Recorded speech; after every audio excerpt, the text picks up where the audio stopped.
Meu nome é Renato, eu sou apresentador do ESA FM, o podcast da Escola Superior de Advocacia que conecta trajetórias, experiências e sentimentos que moldam o direito de forma humana e real.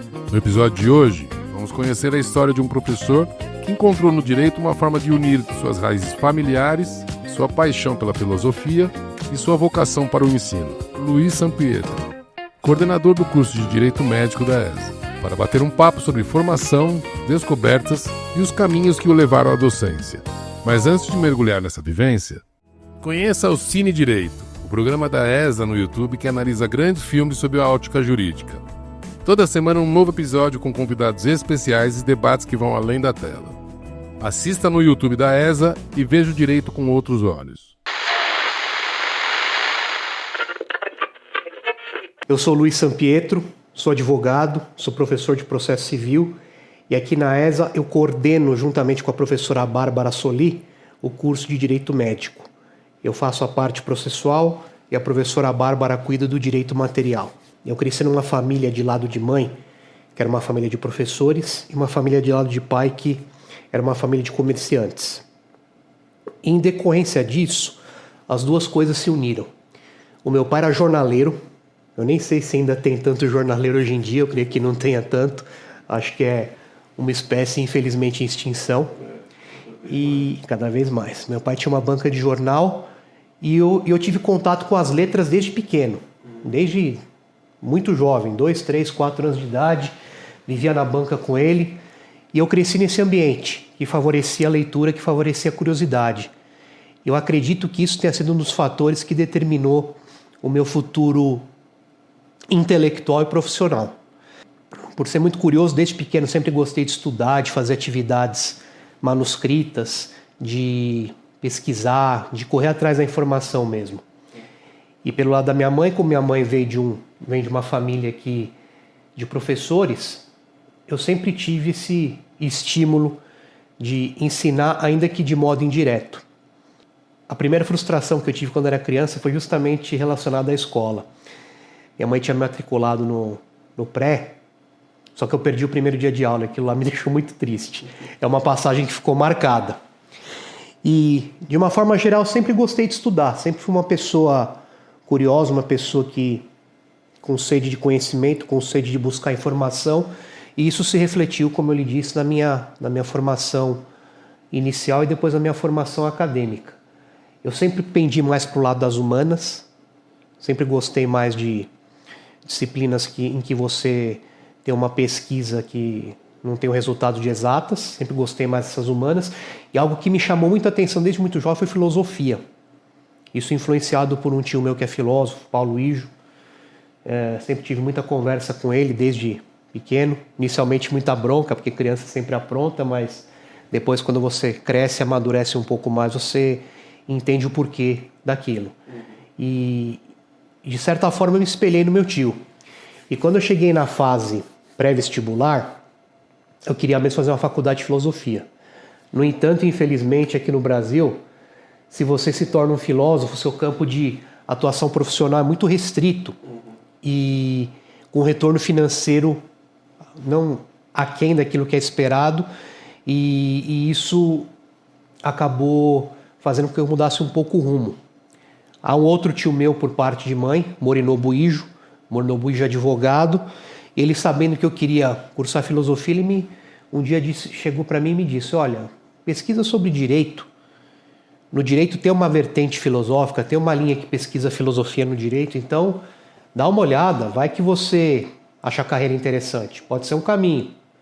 Filosofia é uma carreira muito bonita, mas infelizmente você vai passar dificuldades se você for para essa área pura da filosofia. Segui o aconselhamento do meu tio, foi me informar a respeito do direito, vi que de fato o direito tem uma linha filosófica muito forte e fui fazer direito. Mas aquela coisa, Kaique, confessando para você, nos primeiros anos de faculdade, primeiro, segundo, terceiro, eu pelo menos, eu não tinha, para ser sincero, não gostei tanto do curso. Eu fui mais por perspectiva profissional, tanto que as disciplinas que eu mais gostava eram as disciplinas filosóficas, sociologia, filosofia, introdução ao estudo do direito. Eu não gostava muito das matérias técnicas. Quais matérias técnicas? Processo civil, direito civil, penal, processo penal, trabalhista, tributário, empresarial, que na época era chamado de comercial.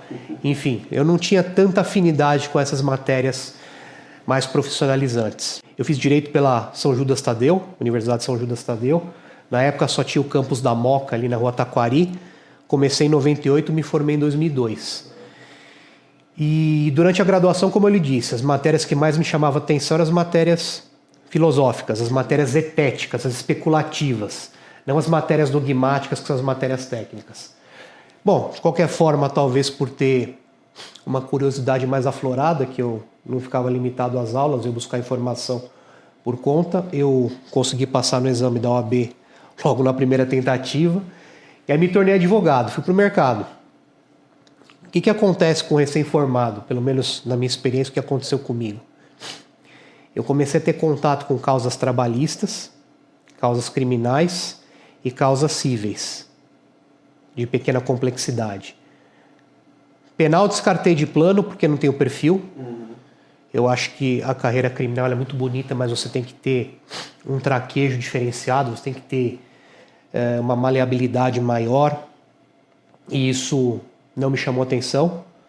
Trabalhista, tive uma experiência no começo, mas também não foi do agrado, não gostei da carreira.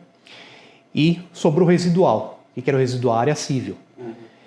E para a área civil, você obrigatoriamente precisa entender de processo civil.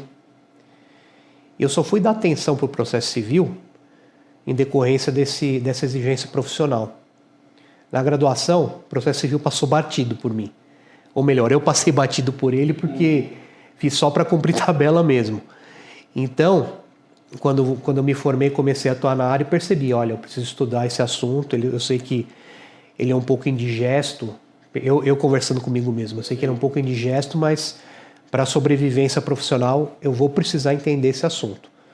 Não sou obrigado a gostar, mas sou obrigado a entender para poder trazer melhor, tutelar de maneira mais eficaz o interesse do meu cliente, do meu constituinte. Tem que entender o que você não gosta, por que você repudia aquilo. Aí então consegui meu primeiro emprego remunerado, foi para cuidar de uma carteira de processo do Juizado Especial Cível, processo de menor complexidade. E aí, no dia a dia, eu fui sentindo cada vez mais a necessidade de processo civil. E fui estudar esse assunto. Interessante, Kaique, que aconteceu o seguinte. Eu lembro que eu peguei uma causa em que eu fui obrigado a estudar um assunto chamado contradita. Contradita é impedimento da testemunha porque ela tem um interesse em ajudar a parte contrária da causa, o seu adversário, ou o meu adversário no caso.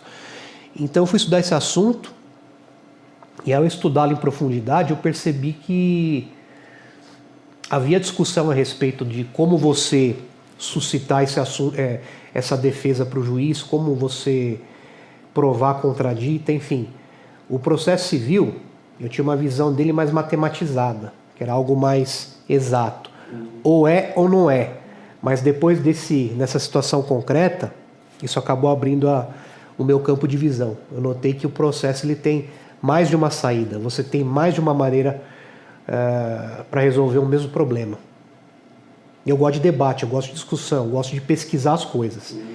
A partir de então, eu comecei a pesquisar outros assuntos dentro do processo, comecei a estudar por conta, isso nunca foi um problema, e comecei a gostar do processo civil. Depois eu fiz uma pós em processo, mais ou menos em 2009, 2010, uma pós lato sensu, no curso do Flávio Monteiro de Barros. E como eu já tinha dado aula, eu fui professor de inglês por 9 anos, eu comecei a pensar em dar aula de direito. Só que para dar aula de direito, para você aumentar a sua chance de dar aula de direito, você tem que pelo menos estar cursando mestrado. E o mestrado é um curso caro hoje. Até hoje deve ser até mais caro. Na época era um curso bem caro. E a única possibilidade que eu via de fazer o mestrado era estudar na USP. E ao mesmo tempo havia aquela ideia, aquela noção de que só estuda na USP quem é de lá ou quem recebe uma indicação. E eu nunca tive tradição jurídica. Meu tio Morinoba foi professor da faculdade lá de São Bernardo, mas meu contato com ele era pouco, ele era mais distante. Então eu não tinha um referencial. E eu adiei esse projeto por mais ou menos uns 2-3 anos, até que eu criei coragem, fui fazer a prova de seleção para o mestrado e, sem estudar, fui para ter um conhecimento, percebi, olha, não é nem um bicho de 7 cabeças. É só você estudar direitinho aquilo que está no edital, você seguir a bibliografia que é recomendada, e aí você consegue passar as fases. Mas tinha um detalhe, para você...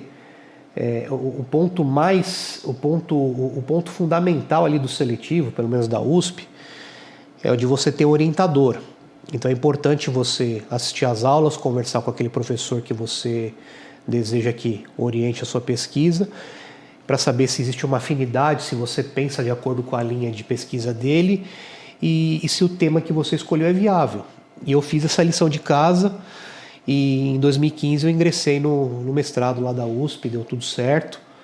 Aí eu consegui concluir o curso, logo em seguida fiz o doutorado também, apesar de já estar casado e com filho.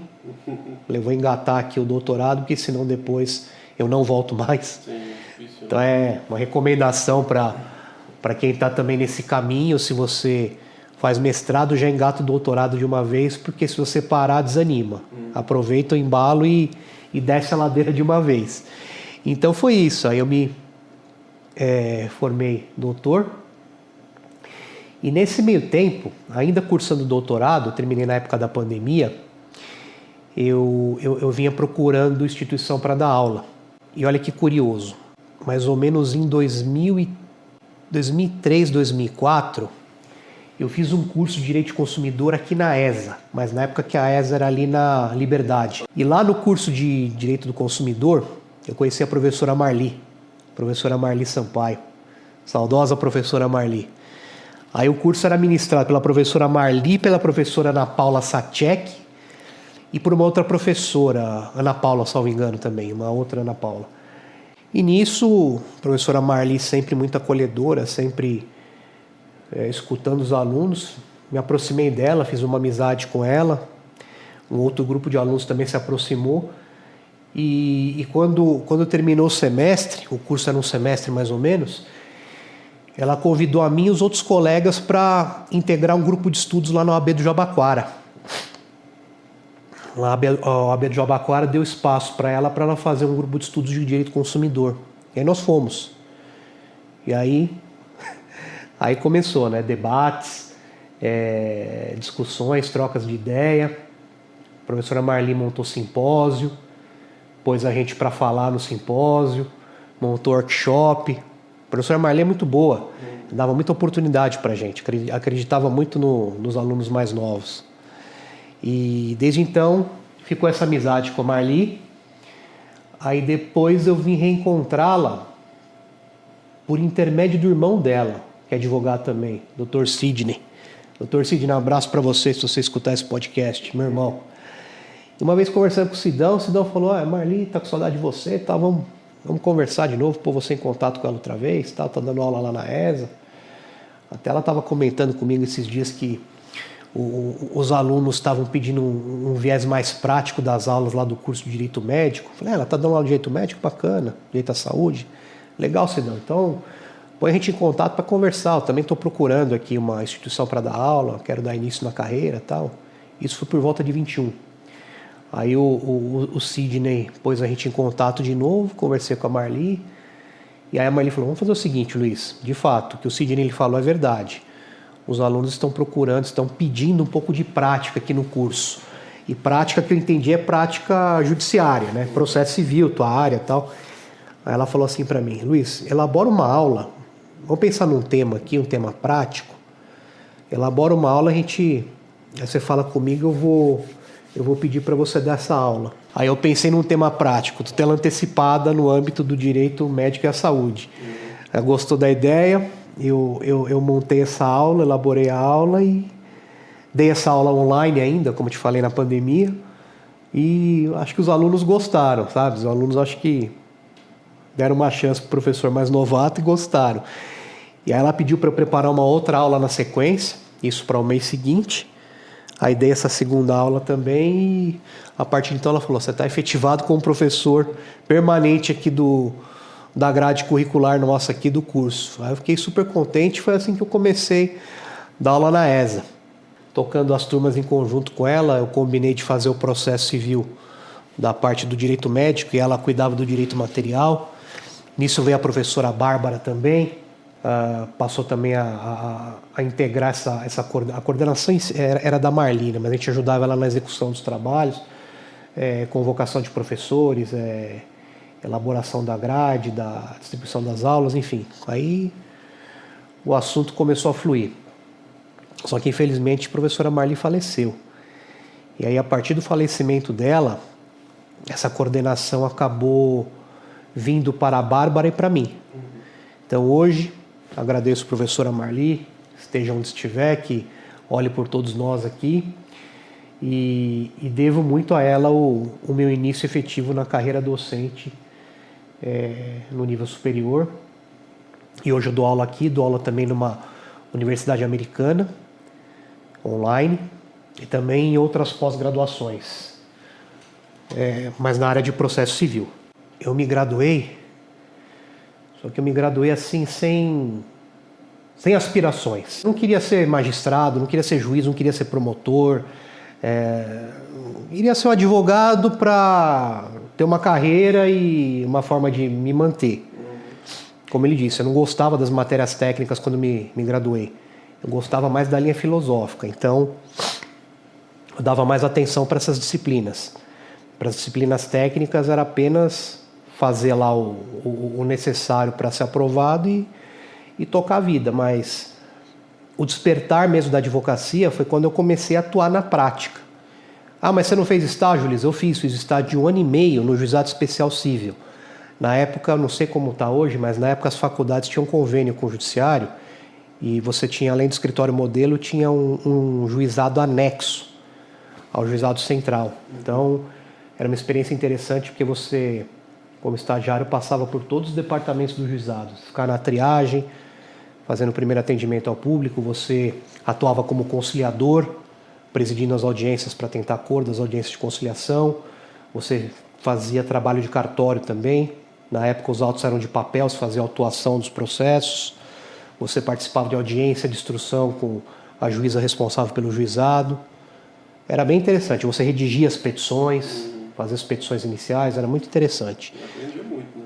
Aprendia, só que era algo mais confinado lá a um sistema de resolução de causas menores. E eu não fiz estágio em escritório, porque nessa época, na época da graduação, eu era professor de inglês. Como eu te falei, entrei na faculdade em 98, eu comecei a dar aula de inglês em 97. Eu dei aula de inglês de 97 até 2006, por 9 anos. E nesse intervalo aqui, o Kaique, eu estava muito preocupado, sendo sincero, com a parte acadêmica, a parte do inglês. Aí eu comecei a advogar logo depois que eu me formei, mas foi algo numa velocidade menor, numa intensidade menor. Só que aí depois eu pensei, poxa vida, eu não posso levar isso aqui dessa maneira até o fim da minha vida. Eu me formei em Direito, sou advogado, então eu vou ter que exercer a profissão. Já estava com a AB, consegui tirar na primeira vez que eu prestei o exame, deu tudo certo. E aí em 2006 eu resolvi, entre aspas, me aposentar da docência no inglês. O que aconteceu a partir de então? Aí que eu fui começar a estudar direito mesmo, por necessidade profissional, por curiosidade que começou a vir dos casos. O meu receio era o seguinte, poxa, direito é um curso... A parte técnica do direito, a minha visão de aluno e de bacharel era assim, direito é um curso burocrático, é um curso que é muito ritualizado e isso não traz um debate, não traz uma discussão, você não se aprofunda nas coisas, mas é uma visão de aluno, uma visão de indivíduo imaturo ainda. Entrei na faculdade com 17 anos, era um adolescente ainda, e aí você vai amadurecendo com o tempo. Sim. Aí hoje a visão é oposta, a visão é que o direito é infinito e sempre você vai encontrar um ponto de controvérsia, seja a área em que você estiver. É isso que é legal, isso que move o direito em si. Não só a área que eu atuo, mas qualquer área que você procurar um âmbito profissional, você vai ter ao menos um debate. Isso é importante. Daí a necessidade de especialização, daí a necessidade de o advogado, a advogada buscar esse aprimoramento contínuo, buscar a ESA para poder desenvolver as habilidades, aumentar a caixa de ferramentas ou aumentar o número de software do seu computador ou do seu celular para você poder mais bem tutelar os interesses dos seus clientes. A inteligência artificial está cada vez mais avançada, então a gente tem que voltar, entre aspas, para o analógico, para o estudo sério da doutrina e da jurisprudência, da dogmática, para que a gente ache os melhores caminhos para ajudar nossos clientes. Eu sempre trabalhei como advogado, empregado. Então o desafio que vem agora para mim é empreender como advogado também. E quem sabe empreender como professor também. Eu acho que uma coisa não é desconectada da outra. É saudável o advogado ser professor. E eu ser um professor advogado também, porque eu preciso da prática para levar isso para os alunos. E o desafio que eu estou hoje é esse. Eu estou advogando sozinho, estou em carreira solo e é construir uma estrutura sólida para poder vencer as barreiras de amanhã e de depois de amanhã. Parafraseando aqui Eduardo Couturi, um processualista uruguaio, que também estudava muito deontologia, a cada dia que você menos estuda, menos advogado você é, menos advogada você é. Então, por ser infinito conhecimento, independentemente da área em que você atue, você tem que estar atualizado. É um dever você trazer o melhor para o seu constituinte, para o seu cliente, para você mais bem tutelar o interesse dele ou dela em juízo. Então a recomendação é essa, é uma recomendação, entre aspas, analógica, mas não há saída. Tem que estudar. Tem que estudar. Há muitos bacharéis no mercado, tem muito advogado, tem muita advogada, mas profissional de qualidade não tem tantos. E a maneira de você se destacar é essa, é estudar. É ser uma pessoa curiosa, fazer boas leituras, ler clássicos do direito, ler clássicos da literatura. Machado de Assis, por exemplo, essa de Queiroz. No direito, Hans Kelsen, estudar filosofia do direito. Porque a filosofia do direito não é só uma abstração. Ela desenvolve o seu raciocínio abstrato, seu raciocínio analítico. E com raciocínio abstrato e raciocínio analítico, você consegue ir além daquela superficialidade da lei. Você consegue enxergar além daquilo que está escrito semanticamente. Você consegue ter uma interpretação mais adiante, uma interpretação que vai mais longe. Você consegue enxergar coisas que não estão escritas expressamente na lei. Então, estuda. Estuda direito, estuda literatura, estuda filosofia.